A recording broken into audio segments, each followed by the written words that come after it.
क्या आपने कभी ऐसा सपना देखा है जिसमें आप हवा में उड़ रहे हैं, अपने शरीर को बाहर से देख रहे हैं, ऐसी जगह पर पहुंच गए जहां आप पहले कभी नहीं गए थे। कुछ ऐसे साधु और योगी अपनी आत्मा को शरीर से बाहर निकालकर अलग अलग स्थानों की यात्रा कर सकते हैं। क्या यह एक कल्पना है या इसके पीछे कोई गहरा आध्यात्मिक रहस्य छुपा है? आज हम आपको एस्ट्रल प्रोजेक्शन यानी आत्मा के शरीर से बाहर जाने के बारे में विस्तार से बताएंगे और कुछ महान योगियों का भी अनुभव साझा करेंगे जिन्होंने इस रहस्यमयी विद्या को सिद्ध किया। प्राचीन काल में एस्ट्रल प्रोजेक्शन का रहस्य कोई नई चीज नहीं थी। यह हजारों वर्षों से साधु, संतों और योगियों द्वारा किया जा रहा है। भारतीय ग्रंथों में इसे सूक्ष्म शरीर की यात्रा भी कहा जाता है। वेदों और उपनिषदों में ऐसे भी उल्लेख मिलते हैं जहां ऋषियों ने अपनी आत्मा को शरीर से अलग कर दिव्य लोकों की यात्रा भी की। बौद्ध धर्म और हिंदू धर्म में यह भी विश्वास किया जाता है कि योग साधना के उच्च स्तर पर पहुंचने के बाद व्यक्ति अपनी आत्मा को शरीर से बाहर निकालकर किसी भी स्थान की यात्रा कर सकता है। अब हम आपको बताएंगे योगियों और संतों के कुछ अद्भुत अनुभव। तो पहले महान योगी है महाअवतार बाबा जी। महाअवतार बाबा जी को अमर योगी भी कहा जाता है। ऐसा माना जाता है कि उन्होंने कई बार अपनी आत्मा को शरीर से बाहर निकालकर अनेक स्थानों की यात्रा की। उनके शिष्यों का कहना है कि उन्होंने बाबा जी को अचानक प्रकट होते हुए और अचानक गायब होते हुए देखा है। यह भी माना जाता है कि वह सूक्ष्म शरीर के माध्यम से किसी भी स्थान पर जा सकते हैं। दूसरे नंबर पर है स्वामी विवेकानंद। स्वामी विवेकानंद ने अपने गुरु श्री रामकृष्ण परमहंस के सानिध्य में कई अलौकिक अनुभव किए। उन्होंने कई बार यह महसूस किया कि उनकी आत्मा शरीर से अलग होकर अलग अलग स्थानों पर जा रही है। एक बार जब वे ध्यान में लीन थे तो उन्होंने अपनी आत्मा को शरीर से अलग होते देखा और महसूस किया कि वे एक अद्भुत शांति को महसूस कर रहे हैं। तीसरे नंबर पर है लाहिड़ी महाशय। लाहिड़ी महाशय जो क्रिया योग के महान गुरु थे, उन्होंने भी एस्ट्रल ट्रैवलिंग का अनुभव किया था। उनके शिष्य बताते हैं कि वे दो जगह पर उपस्थित हो सकते थे, यानी एक स्थान पर ध्यान कर रहे होते थे और दूसरी जगह शरीर कहीं और यात्रा कर रहा होता था। चौथे नंबर पर है परमहंस योगानंद। परमहंस योगानंद ने अपनी किताब में भी इसके बारे में विस्तार से लिखा है।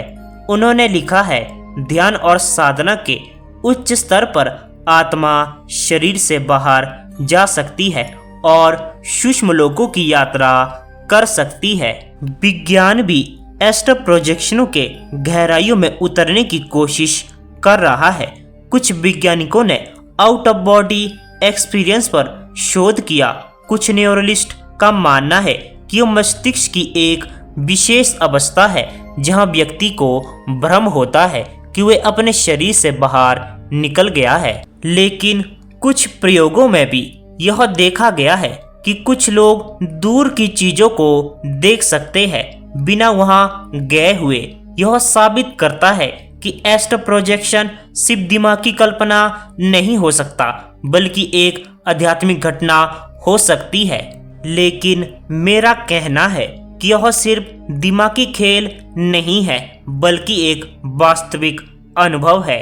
इसके लिए कुछ खास तरीके हैं जिसका अभ्यास करके हम अपनी आत्मा को शरीर से अलग महसूस कर सकते हैं।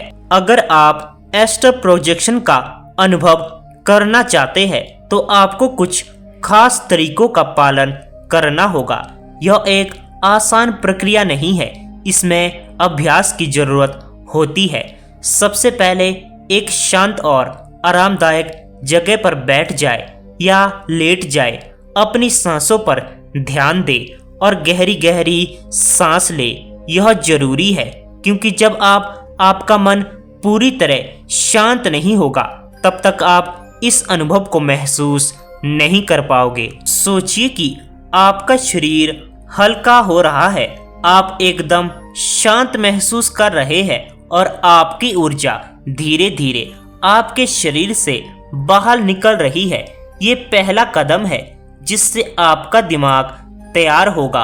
अपनी आंखें बंद करें और कल्पना करें, ऐसा लगना चाहिए जैसे आप हवा में तैर रहे हैं या कोई अदृश्य शक्ति आपको ऊपर की ओर खींच रही है। बहुत से व्यक्तियों का कहना है कि जब वे इस प्रक्रिया में होते हैं तो उन्हें अपने शरीर में एक कंपन महसूस होता है। यह कंपन दर्शाता है कि आपकी आत्मा शरीर से अलग होने के लिए तैयार हो रही है, सोने और जागने की स्थिति में रहे। यह सबसे महत्वपूर्ण चरण है। जब आप नींद और जागरूकता के बीच की स्थिति में होते हैं तब आपका शरीर सो जाता है लेकिन आपका दिमाग जागरूक रहता है। इस अवस्था में कई व्यक्तियों का कहना है कि वे अपने शरीर से अलग हो जाते हैं, अपने बिस्तर पर सोए हुए खुद को देख सकते हैं, कमरे के चारों ओर घूम सकते हैं और यहाँ तक दूसरे जगहों में भी जा सकते हैं। अब सवाल यह आता है, क्या एक्स्ट्रा प्रोजेक्शन करना सुरक्षित है? कई लोग मानते हैं कि इसमें कोई खतरा नहीं है, क्योंकि आत्मा कभी भी शरीर से पूरी तरह अलग नहीं होती। जब भी हम चाहे तब वापस लौट सकती है। अगर आप चाहे तो इसे आजमा सकते हैं। आपको ध्यान और मेडिटेशन पर जोर देना होगा। यह आसान नहीं, लेकिन आप अभ्यास करें तो शायद आप भी आत्मा के इस अद्भुत सफर को महसूस कर सकते हैं। अगर आपको यह जानकारी पसंद आई हो तो वीडियो को लाइक करें, शेयर करें और हमारे चैनल को भी सब्सक्राइब करना ना भूलें।